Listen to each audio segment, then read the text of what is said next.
আসসালামু আলাইকুম রহমতুল্লাহ। আমরা জানি নুরুল পাগলার লাশকে কবর থেকে তুলে আগুন দিয়ে ফুরিয়ে দেওয়া হয়েছে।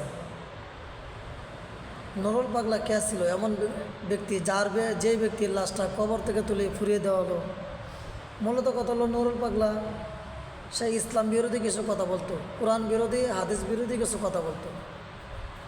সে কোনো সময় নিজেকে আল্লাহ দাবি করতো, সে কোনো সময় নিজেকে ইমাম মাহাদি দাবি করতো, এবং সে তার যে বক্তব্য ছিল তাদের সবাইকে বলতো যে আমি ইমাম মাহাদি।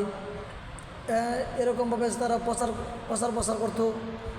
আর সে তার কালিমা, আমরা মুসলমানদের যে কালিমা, রাসূল সাল্লাল্লাহু আলাইহি ওয়াসাল্লাম যে কালিমা আমাদেরকে দিয়েছেন, লা ইলাহা ইল্লাল্লাহু মুহাম্মাদুর রাসূলুল্লাহ, যে এত দামি এক কালিমা, যে কালিমা মুহাম্মদ নবীর উম্মত যারা তাদের জন্য এই কালিমা। আর এই কালিমা সে পরিবর্তন করিল, এমনকি আজানের শব্দকেও পরিবর্তন করলো, মুহাম্মদ রাসূলুল্লাহ জায়গায় ইমাম মাহাদি লাগাইল।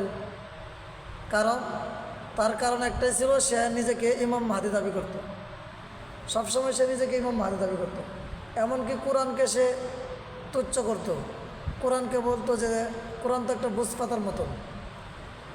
বুঝ পাতা হলো এমন একটা পাতা যেটার মধ্যে আমরা সাধারণত অনেকে তাবিজ লেখে বা বিভিন্ন কাজে ব্যবহার হয়। তা বুঝ পাতার মতো সে বলে কোরআন শরীফকে তুচ্ছ করে ফেলে দিল। সে নিজেকে সব কিছু নিজে ভাবতে রাখলো। অর্থাৎ এক কথায় তিনি কোরআন হাদিস বিরোধী তার জীবনযাপন শুরু হলো। তার সন্তানেও ছিল কোরআন হাদিস বিরোধী।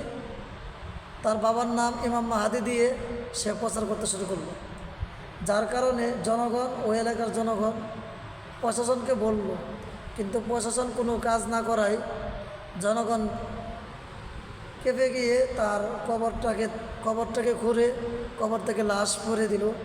আসলে কোনো মুসলমান কারো লাশ কবর থেকে তুলে পুড়িয়ে জ্বালিয়ে দেওয়া ঠিক না, মুসলমানের জন্য ঠিক না। ইসলাম ধর্ম এটা সাপোর্ট করে না। তার জন্য যতটুকু প্রতিবাদ করা দরকার ততটুকু আমাদের প্রতিবাদ করা দরকার।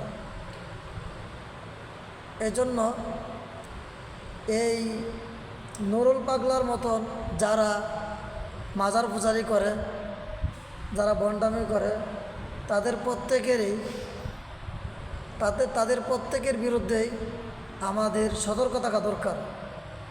এবং ইসলামে যতটুকু তাদের বিরুদ্ধে আইনত ব্যবস্থা নেওয়া দরকার ততটুকু ব্যবস্থা নেওয়ার জন্য আমরা সরকারের কাছে আবেদন জানাবো।